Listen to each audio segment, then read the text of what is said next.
It was a sweltering summer night in the early 1970s, and Las Vegas shimmered under the neon glow of its endless lights. The air smelled of gasoline, perfume, and anticipation. Elvis Presley, at the height of his fame, had just finished a sold-out concert, the roar of thousands still echoing in his ears. Every inch of him radiated confidence, yet beneath the sequins and swagger, there was a restless hunger for something more than applause. Drawn by curiosity, he turned toward a private club known for hosting the city's elite. Politicians, businessmen, Hollywood stars. A place where velvet ropes and whispered names dictated worth. But as his limousine rolled to a stop, a single line from the doorman cut through the heat and lights like a knife. "No, Presley. This is for respectable people. For the man who defined American pop culture, who had ignited hearts from Memphis to Vegas." The words were a blow both absurd and infuriating. Guests in tailored suits passed by, smirking, exchanging amused glances. Even in the city of glitz, fame offered no immunity from the invisible walls of privilege. In that moment, something shifted. Pride, indignation, and an unspoken defiance coiled inside him. He could turn away, disappear into the night, or he could take the stage life had denied him. The street outside became a blank canvas, waiting for the man who had been barred from the doors to create a spectacle that would be remembered long after the neon faded. Let us know where you're watching from, and we hope you enjoy the story.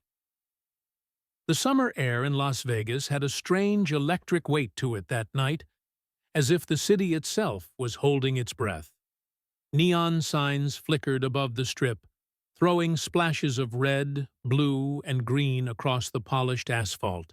Limousines glided past like liquid silver, their tires whispering over the concrete, and valet attendants in crisp uniforms darted between the sleek cars and the buzzing crowd. Men in tailored tuxedos straightened bow ties nervously, whispering behind gloved hands. Women, draped in glittering gowns, clutched fragile champagne flutes, their laughter a rehearsed melody that barely masked the tension in their eyes. They were the city's elite, business magnates, politicians, and Hollywood actors who had learned long ago to measure amusement in small doses, their smiles polite but calculating. In stark contrast, standing just beyond the velvet ropes, was the man who, at that very moment, owned the collective heartbeat of America.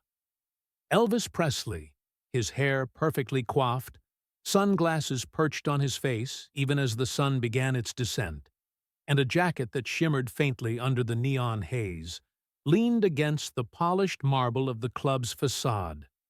He exuded a confidence born not of entitlement, but of relentless hard work, and the raw magnetism that had drawn millions to him. His shoes clicked lightly against the stone tiles as he stepped forward, expecting nothing more than the courtesy owed to a guest. Yet before he could even reach the heavy oak doors, a figure materialized, a man whose presence seemed designed to obstruct. Broad-shouldered, expression stony, the head of security planted himself squarely in Elvis's path. "Sorry, sir," he said, his voice flat, rehearsed. "No entry. The owner doesn't admit entertainers." "Not tonight." Elvis's brow furrowed, just slightly, almost imperceptibly to anyone else. "I'm not here to perform," he said smoothly, but the words carried a weight heavier than any stage performance. "I'd just like to come in for a drink." The security man's jaw tightened. "It's not personal. Just the club caters to a certain type of clientele. You understand? Some patrons might feel uncomfortable." Elvis looked past him, at the line of sleek cars reflecting the fading sunlight. He could see the gathering crowd of well-dressed guests, many of whom were now peering curiously from behind their velvet ropes, murmuring among themselves. A woman with a diamond-studded clutch whispered to her companion, "Can you believe it?" Elvis turned away. The laughter was soft, mocking, not vicious, but pointed. A businessman shook his head, smiling with the kind of ironic amusement reserved for those who felt untouchable. "Even kings have doors closed in their faces," he murmured, almost to himself, and the sound carried just far enough. The cool evening air brushed against Elvis's cheek, and he felt it then, the sting that no public adoration could erase. The thought that someone, somewhere, might still see him as less than, not for lack of talent, but for the wrong kind of fame, the wrong kind of energy. He had faced critics, tabloids, and audiences that had demanded more than a boy from Tupelo could give. Yet this small, private exclusion, cut in a way no stage heckler ever had. He straightened, adjusting the collar of his jacket, and met the man's gaze directly. There was no anger, no rashness, only calm, measured dignity, the kind that had been honed through decades of triumphs and trials. "Music belongs to everyone," he said, voice low, but edged with an almost imperceptible steel. "Not just those who can pay to hear it." For a heartbeat, the man hesitated. He had no script for this kind of quiet authority. Guests behind him stiffened, sensing a performance more potent than any song could offer. Then, as if in acknowledgement of a boundary neither could cross, Elvis pivoted and began to walk away, each step measured, deliberate. The murmurs behind him swelled into a chorus of hushed disbelief. Cameras clicked faintly from the edges of the crowd. Tourists, paparazzi, and curious onlookers who had recognized the king even in the dimming light. His retreat was not defeat. It was a statement, a refusal to diminish himself, even in the face of condescension. Yet, with every step, a cold, burning ache pressed against his chest, a quiet rage tempered by grace. By the time he reached the edge of the sidewalk, where the neon faded into the shadows of the alleyways, the laughter had all but ceased. The hum of the city seemed to pause, attentive, as if acknowledging the silent defiance of a man who had already conquered the world, but found a new battlefield on the steps of a private club. Behind him, the doors remained closed, their brass handles gleaming in the last light. But for Elvis, it hardly mattered. The night wrapped around him like a cloak, heavy with possibility. Somewhere deep within, a resolve flickered. Not born of spite, but of truth. If the world would not welcome him on their terms, he would create his own stage. And in that moment, the first seed of something extraordinary was planted, a defiance that would echo far beyond the neon lights of that summer evening. The neon glow of the Strip faded behind him as Elvis pushed open the door of his hotel suite, stepping into the sanctuary that had become both his refuge and his stage. The air inside was warm, tinged with cigarette smoke and the faint sweetness of leather-bound books lining the shelves. Musicians lounged across worn velvet couches, tuning guitars and flipping through sheet music. The room smelled faintly of cologne, coffee, and a hint of anxiety. A cocktail as familiar as the sound of a piano in the corner. Elvis let his gaze linger on them, not with blame, but with a quiet heaviness that weighed on his shoulders like an unspoken truth. The men and women who had spent countless nights creating music with him, who had toured through the deepest parts of the country, who had seen his exhaustion, his triumphs, his vulnerabilities, they watched him now, sensing a storm behind his calm facade. One of the guitarists, a lanky man with a shock of unruly hair, finally spoke. "Man, you okay?" His voice was gentle, cautious, as if afraid the wrong note might shatter the fragile equilibrium of the room. Elvis dropped his jacket onto a chair and ran a hand through his hair. "Yeah, yeah, I'm fine," he said. But even as the words left his mouth, there was a tremor that betrayed the truth. He walked to the small bar tucked into the corner of the suite and poured himself a glass of whiskey, the amber liquid catching the light like liquid gold. He swirled it slowly, eyes distant, seeing the scene at the club replay in his mind. The closed doors, the velvet ropes, the polite laughter that stung sharper than any insult. Priscilla's voice came through the phone with her usual warmth, breaking through the tension. "Elvis? You sound different." He smiled faintly, though it didn't reach his eyes. "Imagine this, Prisk. I walked up to the door, all ready to enjoy a quiet drink among people who think they run the world. And they wouldn't let me in. Me, Elvis Presley." He laughed softly, but it was hollow. A sound meant more to fill space than to convey humor. "Not because I wasn't invited, not because they were busy, but because I'm too loud, too common, too—" What did the guy say? "Vulgar." Priscilla's laughter, soft but incredulous, crackled through the line. "Vulgar? You? Baby, they're the vulgar ones." Elvis leaned back against the bar, letting the warmth of the room seep into his bones. "They don't fear me, Pris. They fear what I represent. Music that isn't confined to polished halls, music that doesn't require permission. They fear freedom." The musicians exchanged uneasy glances. One tapped a cigarette ash into a crystal tray, the smoke curling like a silent question in the air. "So, what do we do?" he asked cautiously, aware that the answer might redefine the night, or something far larger. Elvis's gaze swept across the group, settling on each face with a quiet intensity. "We don't go to them," he said finally, voice low, deliberate. "We bring the music to the people. Right where it matters. Right where they said it didn't belong." A hush fell over the room. The notion was audacious, mad even, but there was a spark that ignited in every heart present. One of the drummers, a stocky man with calloused hands, leaned forward. "You mean, like, outside? On the street?" Elvis's smile was small but resolute, the kind that spoke of both challenge and invitation. "Exactly. We play outside their doors. We let the music do what it's meant to do, reach everyone who's willing to listen.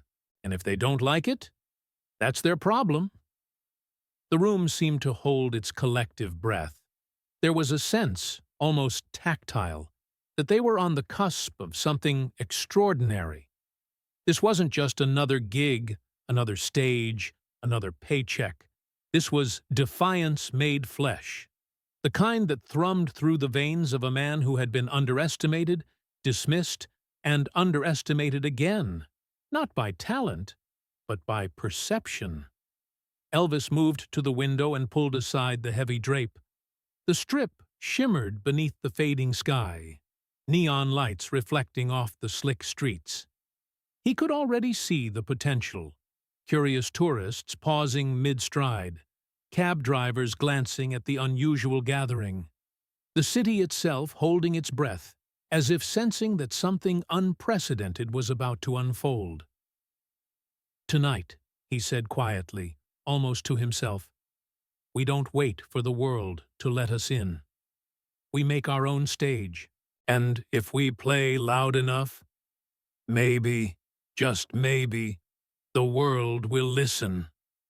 A quiet murmur of agreement rippled through the room. Guitars were strummed experimentally, drums tapped, and a piano note rang out, fragile but full of promise. Each sound seemed to echo the sentiment in the room: audacity, rebellion, and a profound belief in the transformative power of music. Priscilla's voice returned on the line, tinged with awe. "Elvis, If you do this, it'll be insane. He chuckled, low and knowing. Insane is just another word for possible, Prisk.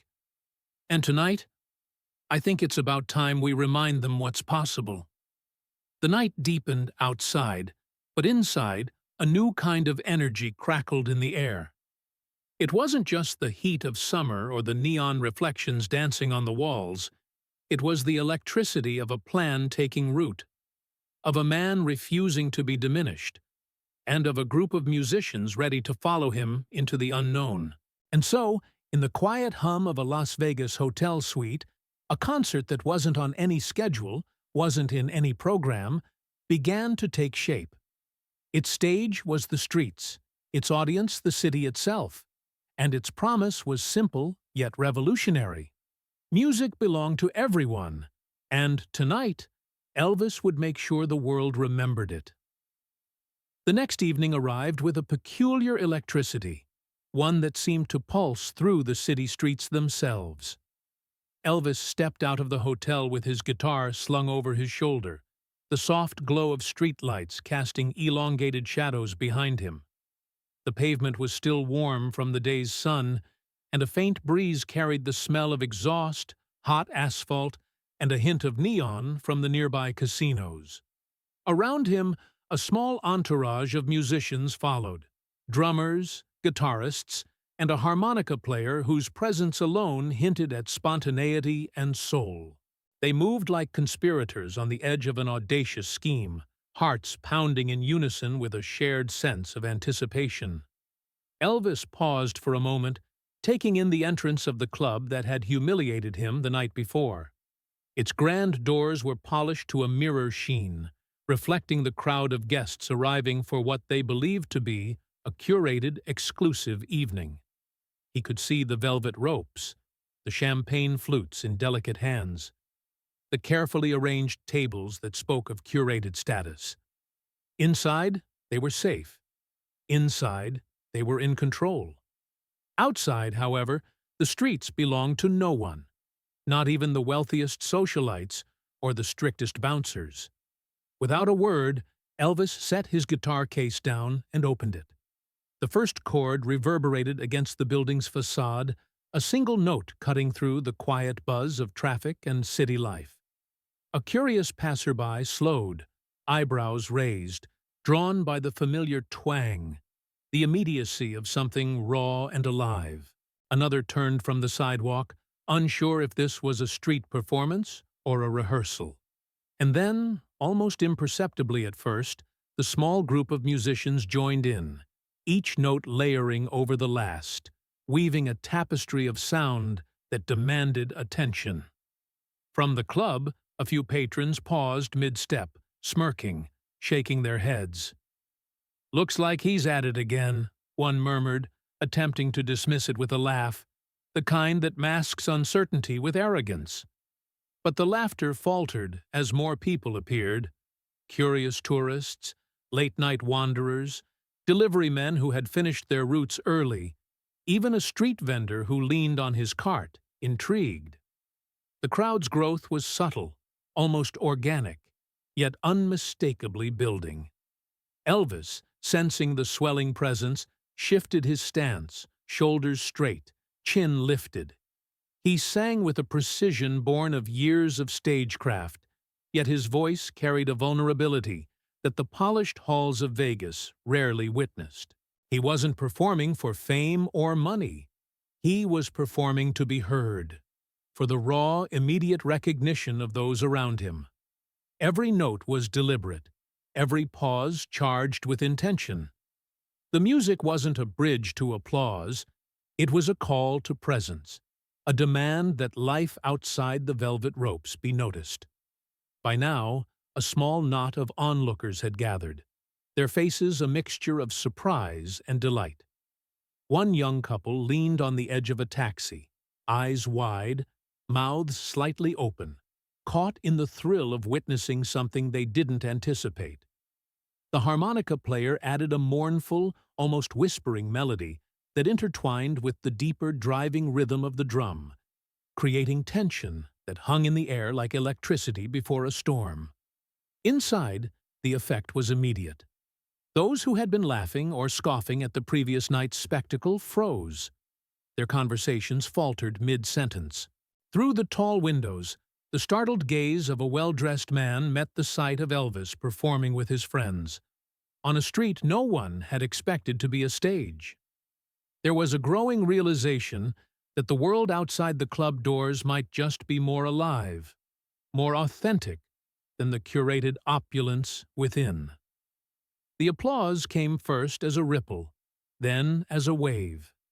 The street performers joined, clapping, stomping their feet, tapping on anything that could produce sound, amplifying the rhythm that had begun as a whisper. The crowd swelled. Pedestrians, taxi drivers, late-night diners, all drawn by the irresistible magnetism of someone who embodied both rebellion and grace. Each face in the crowd seemed to mirror a thought that had been unspoken until now. That music, raw and honest, could break the barriers of wealth, status, and prejudice. Elvis's eyes flicked up to the windows of the club once more. Faces pressed to the glass revealed surprise, disbelief, even fear, an unexpected intrusion into their controlled environment. Yet in that tension, he found a new rhythm, a subtle intensity that made each chord sharper, each note more insistent. He was not just performing, he was rewriting the rules. He was creating a new stage where anyone could be a part of the show, where music became a public act of defiance and communion simultaneously. The energy on the street began to peak. One of the onlookers, emboldened by the gathering crowd, pulled out a small transistor radio, broadcasting the music to anyone who might be listening from a block away. Others raised their hands in small, spontaneous gestures, fists pounding, fingers snapping, heads nodding. The performers adapted, their tempo shifting, their improvisation becoming more daring. Each sound became an invitation. Join us. Witness. Feel Elvis, feeling the collective pulse, leaned into the microphone. His voice, both commanding and tender, carried through the street. You don't need permission to feel this. Music. It's for everyone. The words struck, simple yet revolutionary, piercing the facades of those who still tried to hold themselves above it all. Outside, applause erupted in waves, laughter mingled with cheers, and the street itself seemed to vibrate with approval. By the time the night had fully settled, what had begun as a quiet, almost clandestine act had transformed into a spontaneous street concert. People pressed closer, strangers linked arms in exhilaration, and for the first time, Elvis saw the streets not as an obstacle but as a stage. His gaze swept over the faces, ordinary people, marginalized voices, wanderers of the night, and he realized something profound. This was exactly where he belonged. The moment hung in the air, fragile and perfect. The first step had been taken, not onto a polished stage, but onto a living, breathing world that was ready to listen, ready to feel, and ready to celebrate music that belonged to all. The night deepened, and the street outside the club transformed into something entirely unplanned, yet utterly alive. What had started as a handful of passers-by, listening curiously to Elvis and his impromptu band, now swelled into a moving, breathing crowd. People had begun to arrive from neighboring blocks, drawn by the music, by the laughter, by the unmistakable feeling that something extraordinary was unfolding. The city air itself seemed charged, carrying the sound of the guitar, drums, and harmonica, bouncing off the building facades, spilling into alleyways and onto side streets. A young man, holding a paper bag of groceries, stopped mid-step, setting it down in surprise. "Is that Elvis?" he muttered under his breath, and then, As if unable to resist, he clapped along. Soon, a cluster of teenagers joined him, some dancing on the edge of the sidewalk, some simply swaying in place, caught in the spell. Streetlights glinted off sweat and enamel paint, reflecting off the glass of nearby cars. The soft hum of city traffic was replaced by the rhythmic clatter of feet, the murmur of delighted voices, the occasional cheer or whistle. Inside the club, the effect was immediate. Waiters froze mid-step, glasses in hand, their trained smiles faltering as they noticed the growing throng outside. Conversations halted. The curated world of high society suddenly seemed brittle, fragile in the face of this surging tide of ordinary humanity that refused to be ignored. The club owner, who had dismissed Elvis hours earlier, paced behind a velvet partition, wringing his hands and casting frantic glances toward the street. His face was taut, jaw set. He barked instructions at the head bouncer. "Clear them! Disperse them! Make them leave!" Yet each time a guard approached the edge of the crowd, they hesitated, sensing something larger than themselves. A force in the music that made orders feel inadequate, even absurd. Outside, the crowd continued to swell. Taxi drivers slowed to listen, engines idling as passengers poked their heads out of windows, captivated. The harmonica's mournful wail blended with the steady percussion and guitar, creating an emotional cadence that drew more onlookers. Some recorded the performance on handheld cameras, a novelty at the time, while others simply watched, mesmerized, their faces illuminated by the scattered glow of streetlights and the neon of nearby casinos. Someone in the crowd began to clap in rhythm, and soon the street was a symphony of spontaneous participation, a living, collective response to the music that now seemed unstoppable. Elvis, feeling the momentum, played with renewed intensity. His fingers moved across the guitar strings like they had a mind of their own, striking chords that resonated with the crowd's energy. Every note seemed to reach someone new, pulling them closer, integrating them into a shared experience. He glanced at his musicians, who mirrored his energy perfectly, improvising as if reading the crowd's heartbeat. The sound that poured from their instruments was raw, electric, and immediate, an auditory declaration that music belonged to everyone, not just the privileged few behind the club doors. Among the crowd, ordinary citizens began to take on new roles. A delivery man clapped along, creating a beat by drumming on a trash can lid. A group of teenagers picked up bottles and cans, using them as makeshift percussion instruments. Children tugged at their parents' hands, dancing in the middle of the street with reckless joy. Even the elderly, out for an evening walk, found themselves tapping toes and humming quietly, smiles breaking across faces that had seen decades of more restrained lives. The street, for a moment, became a stage, a sanctuary where societal hierarchies melted into irrelevance.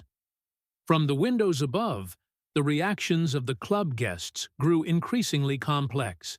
Some leaned forward, pressing against the glass with incredulous expressions, while others recoiled, muttering complaints or shaking their heads in disbelief. There was a tension in the air, a clash between the curated calm of wealth and the spontaneous vitality of the crowd below. It was no longer simply about Elvis. It was about who owned attention, who commanded respect, and whether the walls of exclusivity could withstand the gravity of authentic emotion. The first reporters arrived around an hour into the spectacle. A cameraman, unsure of protocol but instinctively aware of history in the making, began filming the crowd's reaction, capturing the faces of the curious, the delighted, and the entranced. A journalist scribbled furiously in a notebook, noting the size of the audience, the improvisational genius of the band, and the infectious energy that seemed to ripple through the street.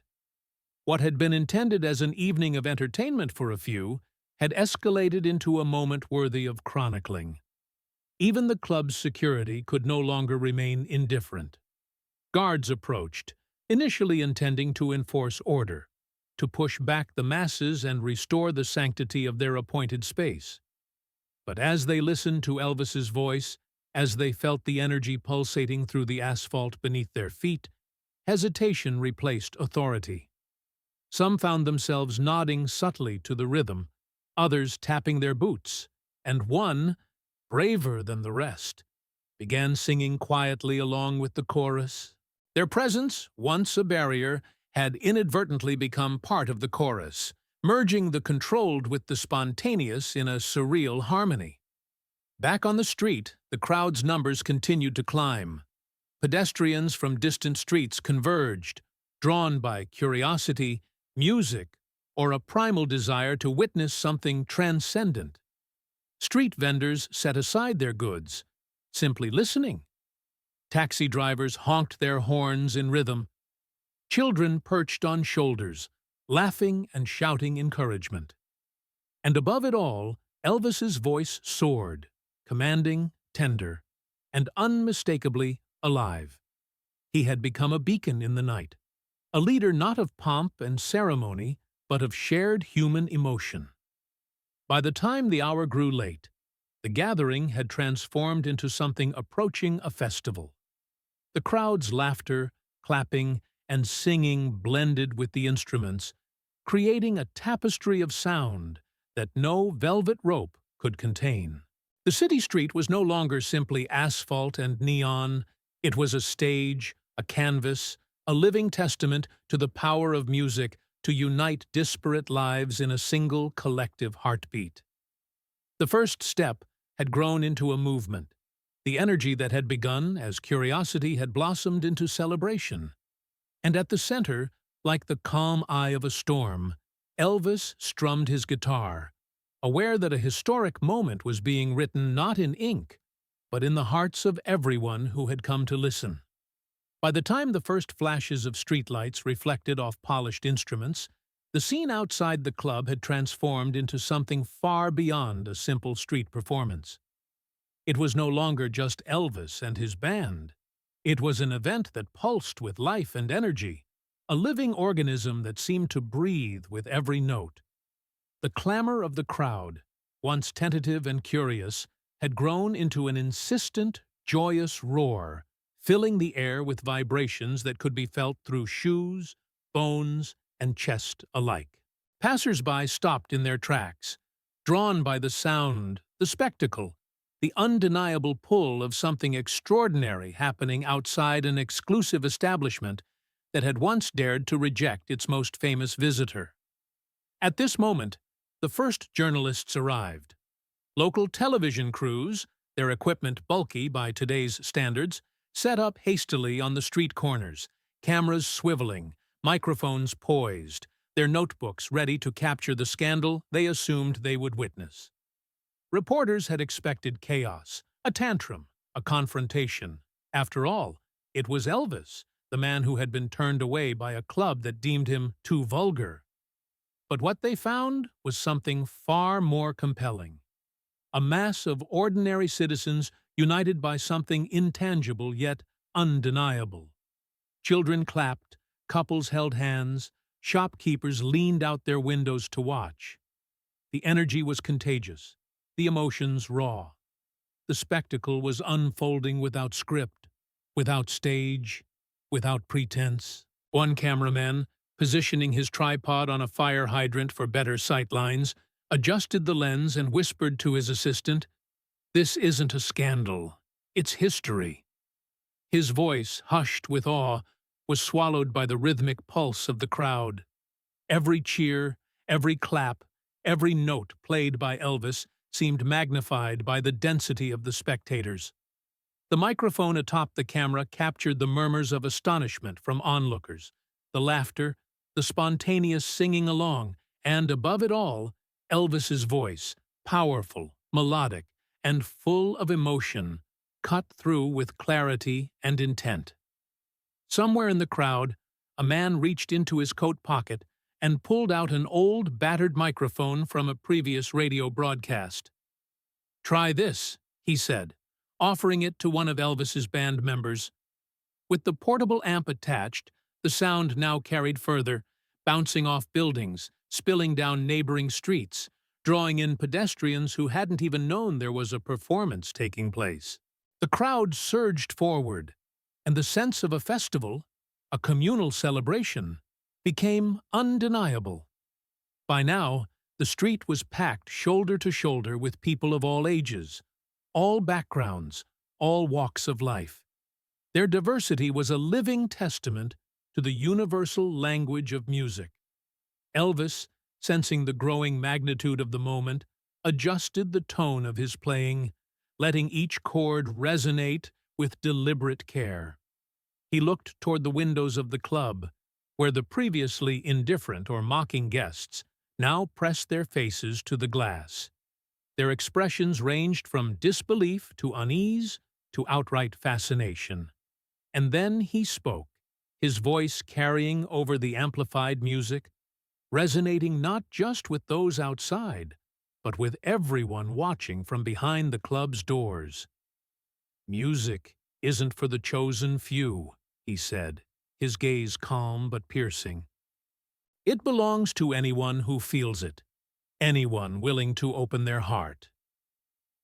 The words, simple yet profound, traveled through microphones, television cameras, and the open night air, reaching the ears of the first reporters who would, by morning, deliver them to an astonished city. The reaction was immediate. The street erupted with applause, whistles, and cheering. People hoisted one another onto shoulders to see better, cameras flashed, and some spectators danced right in the middle of the street. Even the most skeptical onlookers found themselves clapping along, swaying in rhythm, drawn into the energy that no velvet rope, no dress code, and no hierarchy could contain. The portable amplifier made every note and word feel intimate, yet monumental, as if the entire neighborhood were a living concert hall, its walls vibrating with human emotion. Inside the club, chaos had taken root.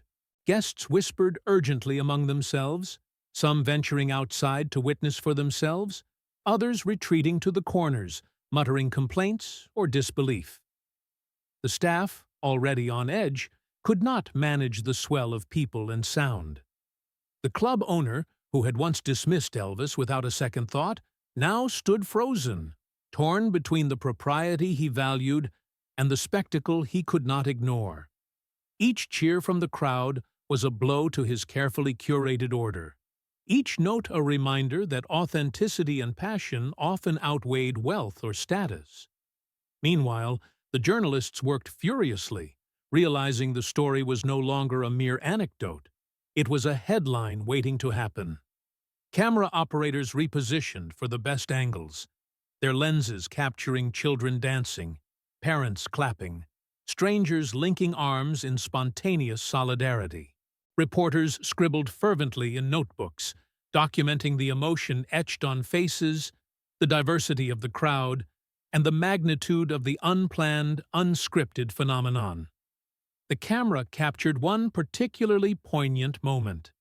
A man in a work uniform who had stopped by to watch from the street corner raised his hands and joined in a chorus of applause, tears catching the glint of neon light. Elvis, seeing this, allowed himself a subtle smile, though he did not break concentration. He was aware that the presence of cameras and reporters could elevate the moment, immortalizing it beyond a single night. But for him, the joy of the music, the connection with the people, and the defiance of the club's exclusion were the true rewards. With a slight nod to his band, he began a slow, deliberate transition into a heartfelt ballad, allowing the melody to weave through the crowd, wrapping each listener in a cocoon of shared experience. Children sang along quietly, couples swayed, and even some of the more reserved onlookers found themselves humming in unison. The night air was thick with electricity, amplified not just by sound but by the sense of witnessing something historic. The first journalists' cameras recorded more than an impromptu performance. They captured a phenomenon, a street, once ordinary, transformed into a stage, a performer, once dismissed, elevated to a symbol, and a community, momentarily united, reminded of the simple, unifying power of music. What had started as a personal statement of resilience had become a shared event, a cultural pulse that no headline could fully contain, but the headlines would try.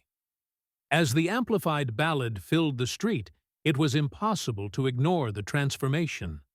The once small gathering of curious onlookers had become an undeniable wave of human experience. Laughter, song, clapping, and cheer wove together to create something far larger than any single person. And at the center, strumming gently but powerfully, Elvis became both conductor and participant, channeling the raw, spontaneous energy of the crowd into a story that no journalist, no camera, no critic could dismiss. The night was alive, and its story had only just begun to echo through the streets, the airwaves, and eventually, the history books. The street outside the club had become a living organism, pulsing with sound, movement, and emotion. Every note Elvis played seemed to ripple through the crowd, leaving trails of exhilaration and awe in its wake. By now, over 300 people had gathered, drawn by the music and the magnetic presence of the man who had been rejected by a building mere feet away. What had begun as an act of quiet defiance was now an unstoppable tidal wave of energy, laughter, and shared human joy. Neon lights glinted off instruments, sweat, and the occasional tear on a face lifted toward the night sky. There was no stage, no ticket booth, no velvet rope, just pure, unfiltered music, and the people who craved it. Inside the club, the atmosphere was chaotic, a fragile veneer of civility rapidly unraveling. The owner, who had arrogantly denied Elvis entry just hours before, now paced in small circles, a cigarette trembling between his fingers. His once pristine tuxedo was wrinkled, evidence of nerves and the unrelenting heat of frustration. Guests whispered furiously, a mix of indignation and curiosity mingling in their voices. Some ventured to the windows, drawn by the irresistible sound, only to witness the surreal transformation outside, a celebration they could not contain, no matter how rigid their world of privilege might be. The clinking of glasses and murmured critiques were drowned out by a chorus of voices singing along to Elvis's ballads, the collective joy impossible to ignore. The first cracks in the club's exclusivity began to show. A few courageous guests, unable to resist the lure of authenticity and emotional resonance, stepped outside. Their elegant shoes clicked against the pavement as they moved closer to the gathering crowd. The murmurs of surprise turned into astonished silence. For these men and women, used to carefully orchestrated events and curated experiences, the raw energy of people united by music was a revelation. Their faces, lit by the soft glow of street lights and the occasional flash from a journalist's camera, mirrored what many others felt but could not yet express: wonder. Among those stepping into the street were a man in a tailored suit whose reputation in political circles was formidable, an actor recognizable from the silver screen whose presence usually demanded respect, and a business magnate whose fortune had afforded him privileges unimaginable to the average citizen. They approached not with arrogance, but with an unmistakable curiosity, magnetized by something far beyond their usual spheres of influence. The sight of these figures joining the crowd ignited murmurs among the regular attendees. If these powerful people found themselves compelled to witness Elvis's performance firsthand, perhaps there was more here than mere entertainment.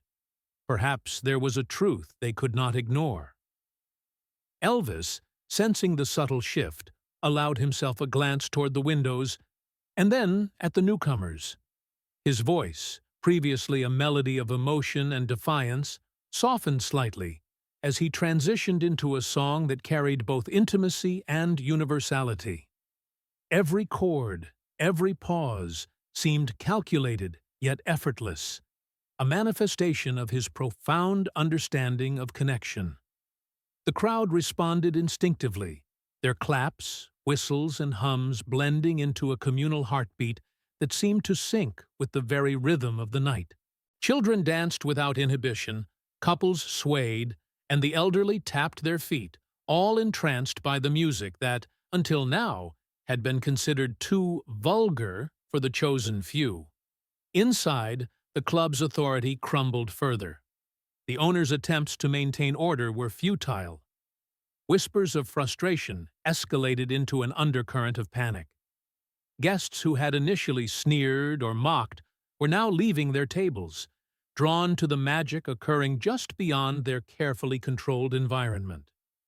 The clink of silverware against porcelain faded as the once insulated patrons crossed the threshold of their own comfort zones. It was a symbolic exodus. The elite, used to commanding spaces and dictating experiences, now stepping into a shared human moment that neither wealth nor status could dominate. One by one, as more influential figures joined the crowd, the weight of legitimacy shifted. The political figure, usually composed and measured, lifted his hands in rhythm to the music. The actor, whose fame had often commanded silence, smiled broadly and encouraged those around him to sing along. Even the business magnate, previously stiff and critical, nodded in time with the beat, his gaze reflecting genuine admiration. Their presence signaled a powerful affirmation. This was more than a street performance. It was a collective awakening, a demonstration that authenticity, passion, and shared humanity could eclipse social hierarchies.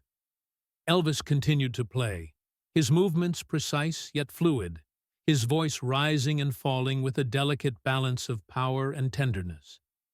He did not need to speak. His music conveyed every message. But in a moment of quiet intensity, he addressed the crowd, his eyes scanning the faces of the people who had once been separated by walls of wealth and status. "This is for everyone," he said, his voice carrying effortlessly. "No one should ever be told they don't belong because they feel, because they care, because they are alive." The words landed like a lightning bolt, electrifying the street, the hearts of the newcomers, and even those still hesitating at the edges of the crowd. The collective realization crystallized. Music had the power to dissolve boundaries, to render wealth, fame, and social standing irrelevant in the face of genuine expression. The performance outside the club had become a catalyst, a turning point, not only for Elvis's defiance, but for the very understanding of what it meant to be part of a community.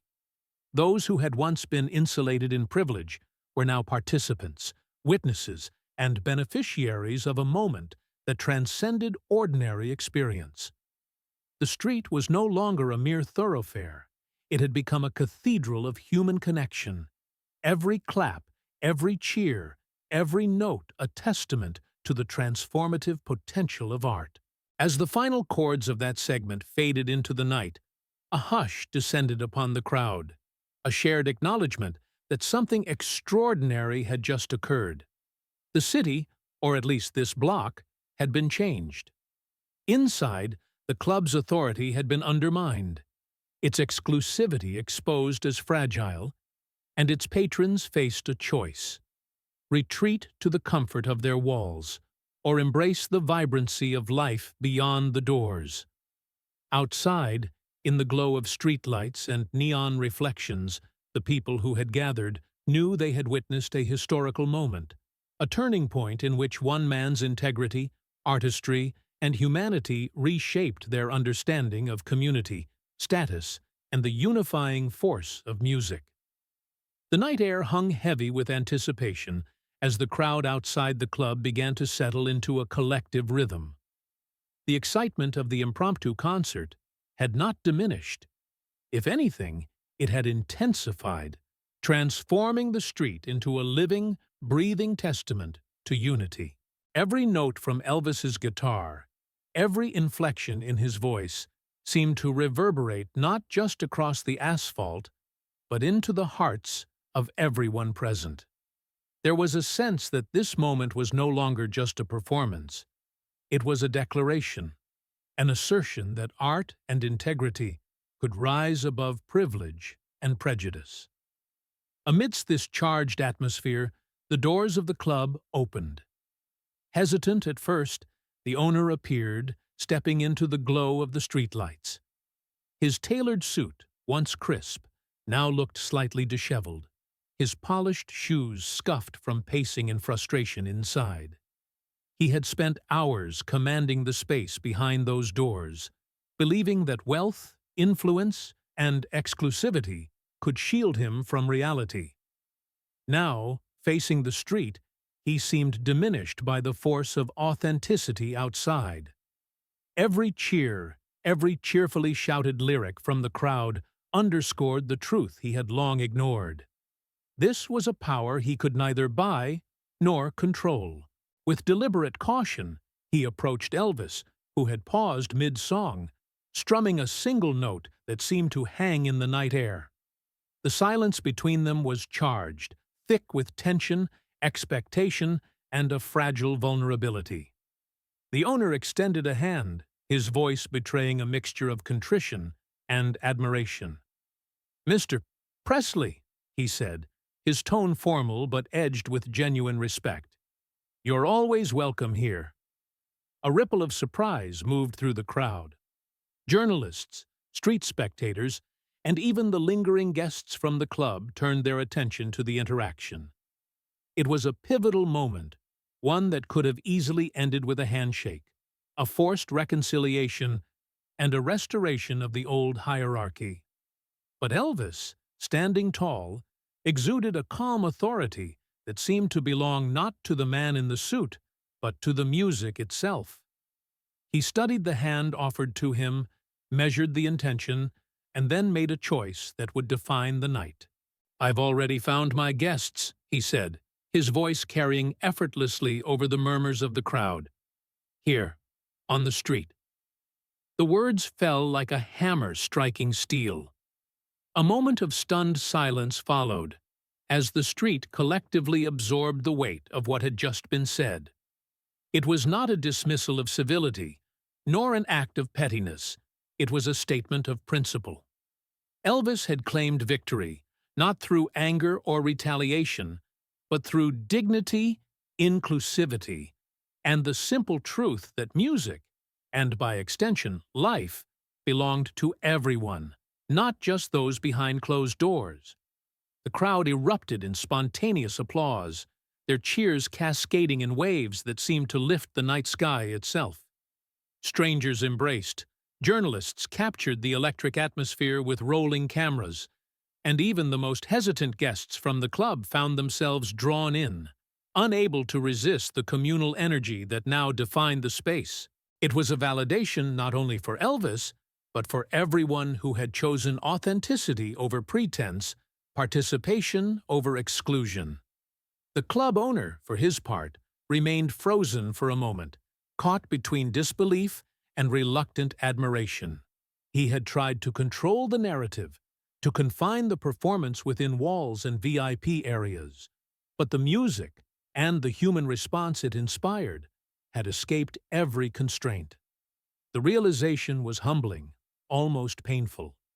Influence and wealth could not dictate respect or devotion.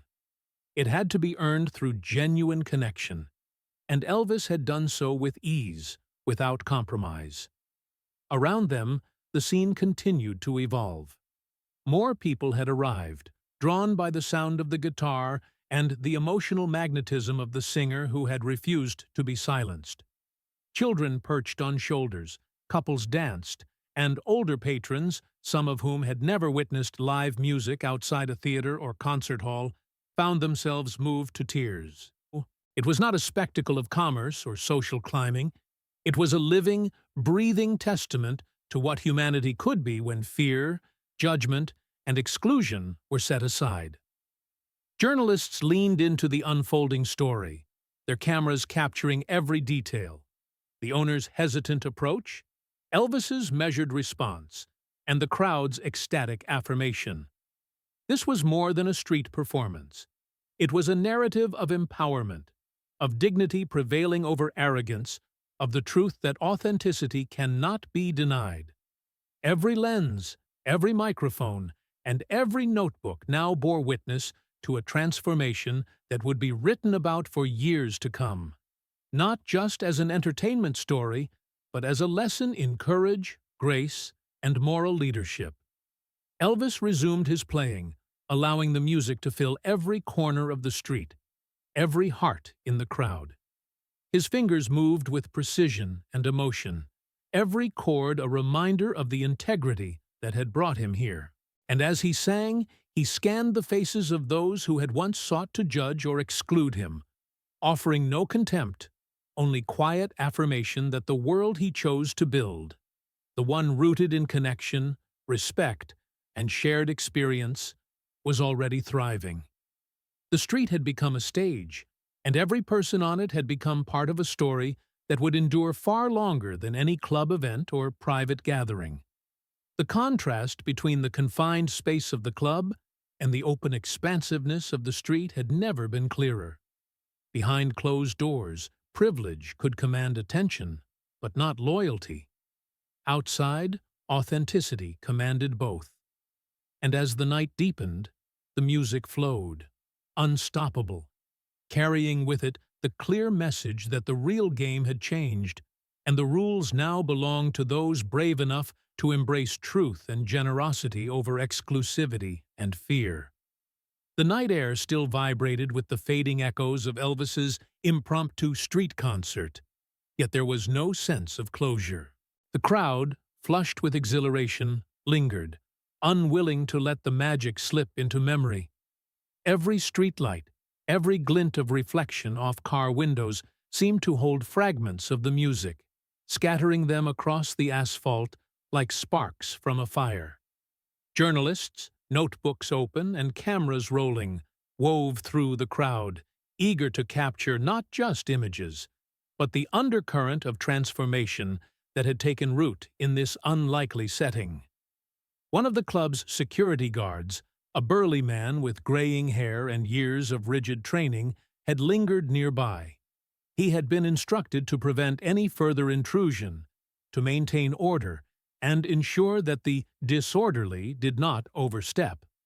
But the music had done something unexpected. It softened him. He shifted uneasily, torn between obligation and instinct. Finally, in a voice that barely carried over the residual hum of chatter, he admitted to a nearby reporter, I just couldn't remove him. I mean, when I heard him, it wasn't just music. It was more than what we were told to enforce. The confession rippled through the crowd, a moment of shared human vulnerability that deepened the collective experience. Strangers exchanged glances, nodding quietly, as if to acknowledge that authority, when divorced from understanding, could never dictate morality. The guard, who had once symbolized the rigid enforcement of exclusion, now became a quiet emblem of the human capacity to change, swayed not by fear, but by recognition of truth. At the same time, from the periphery, another figure emerged, a local clergyman, tall and solemn, with a presence that usually commanded quiet contemplation rather than applause. He had watched the scene unfold from across the street, observing the spontaneous outpouring of joy and connection. Approaching Elvis with cautious reverence, he spoke simply but with profound weight. Music like this, it heals more souls than many sermons ever could. The words landed gently but firmly, carried by the cool night breeze, and a hush settled over those closest to the stage. The crowd, sensing the gravity of the moment, instinctively leaned in, hanging on every syllable. There was no pandering, no need for performance. The acknowledgement came from the heart, and that authenticity resonated more loudly than any public declaration. Elvis, pausing mid-strum, regarded the priest with a quiet intensity that reflected both humility and recognition. There was no theatrical flourish, no need to dominate the spotlight further. The moment belonged to the synthesis of music, faith, and humanity. He nodded, accepting the sentiment without embellishment, allowing the priest's presence to amplify the significance of the evening. The guard, the priest, the audience, and Elvis himself, these figures, seemingly disparate in social standing, purpose, and ideology, formed a spontaneous alliance united by a force that transcended rules, expectations, and hierarchy. Cameras captured the interactions, freezing them into frames that would later tell a story of unity, defiance, and grace. Each image conveyed something the written word could scarcely capture: the merging of influence and humility, of authority and empathy, all drawn together by the irrepressible power of authentic expression. Meanwhile, the street itself had transformed into a stage not just of music, but of civic theater. Children perched on shoulders and elderly couples holding hands were no longer passive spectators. They were participants, sharing in a collective experience that validated the idea that art, at its core, belonged to the people, not the privileged few. Even the club's erstwhile elite, many of whom had initially mocked the spectacle, found themselves watching in awe, some reluctantly stepping outside to witness the unplanned event. There was no resentment in their expressions, only a recognition of a truth they had previously ignored. Charisma, talent, and courage could not be contained behind velvet ropes. Journalists scrambled to document the layered significance of the scene. A security guard admitting his moral hesitation, a priest offering spiritual validation, a street full of ordinary people discovering a shared identity through music, and Elvis himself, unshaken, dignified, and profoundly human, serving as the axis around which this convergence occurred. The story was no longer about exclusion.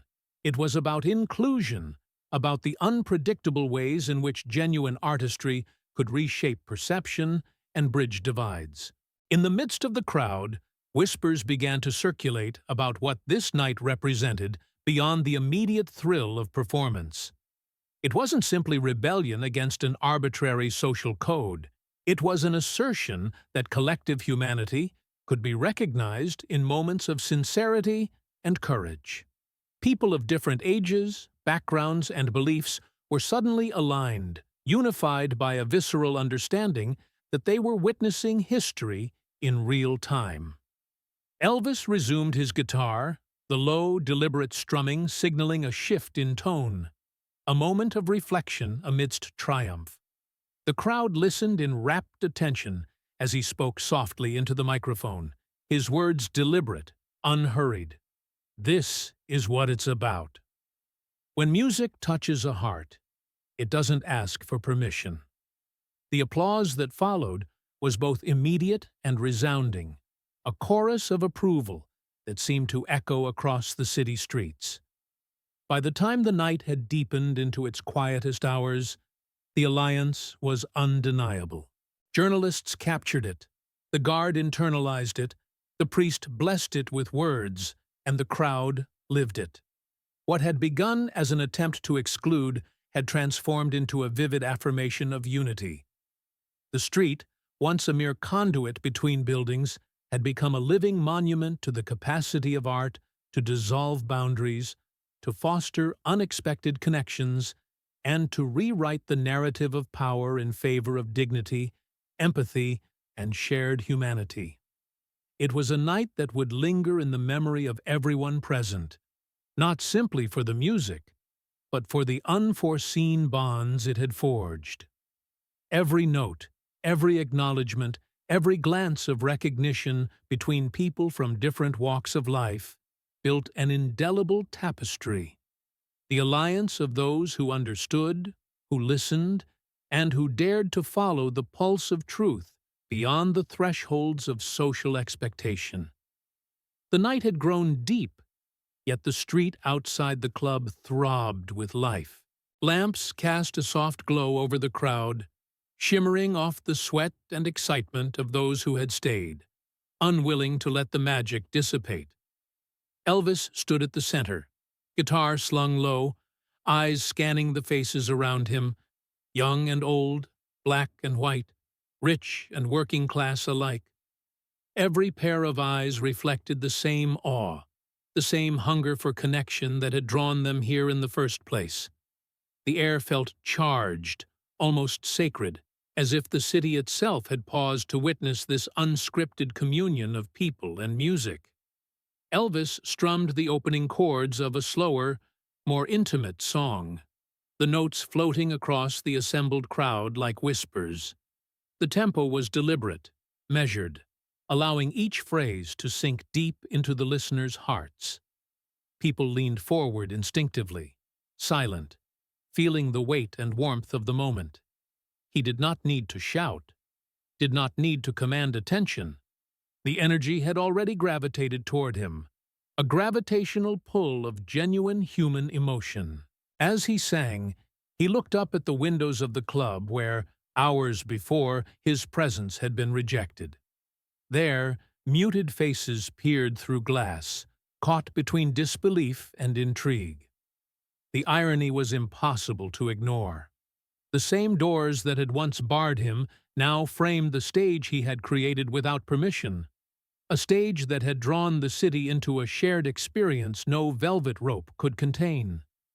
His voice carried a mixture of gentleness and quiet authority, a reminder that his power did not come from fame, money, or access.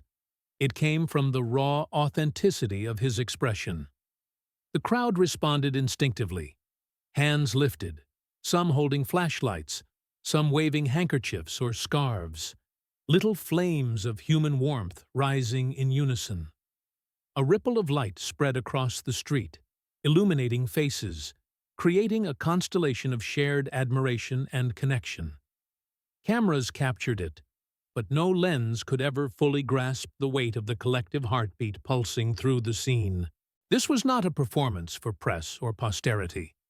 It was a living, breathing testament to the power of presence, courage, and conviction. Elvis's gaze swept across the assembly. Children on their parents' shoulders swayed gently to the music. Old couples clutched hands, and strangers embraced in silent acknowledgement of a truth that transcended the trivialities of wealth and status. Even those who had initially mocked or doubted him were now drawn into the orbit of authenticity, unable to resist the sincerity radiating from the man on the street. The song's lyrics were secondary to the message carried in every note, that no wall, physical, social, or emotional, could contain what was born of genuine passion. As the final chords lingered in the night, the street erupted in applause, whistles, and cheers that felt both spontaneous and preordained. The moment was so complete, so intense, that it seemed to suspend time itself. People were no longer individuals separated by circumstance. They had become part of a larger story, united by the experience they had shared. The music had transcended performance. It had become communion. In that moment, the press had no choice but to recognize the enormity of what had occurred. Headlines would later describe it as an unplanned spectacle, but those who had been there understood the truth. This was history in motion, a moment that would resonate far beyond the city streets, beyond the years, beyond the limitations of fame and exclusion. Cameras caught images of raised arms and bright eyes, but the real story was intangible. carried in the hearts of every participant, every witness, and every skeptic who had been transformed by proximity to something larger than themselves. Elvis lowered his guitar and, for the first time that evening, allowed a small, satisfied smile to touch his lips. The exhaustion of performance and emotion mingled with elation, creating a rare equilibrium.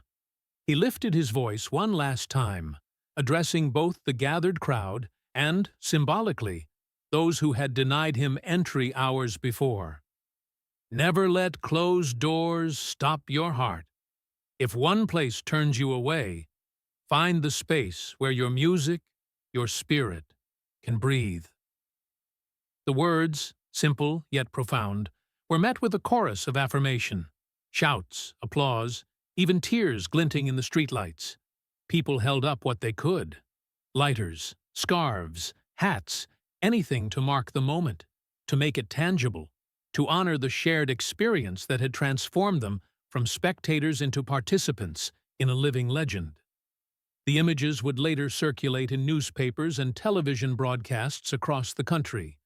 But the essence of that night could never be fully captured, because it lived in memory, in emotion, in the unspoken bond between artist and audience. As dawn approached, the crowd gradually dispersed, lingering glances and whispered reflections marking the end of a night that had defied expectation and rewritten narrative.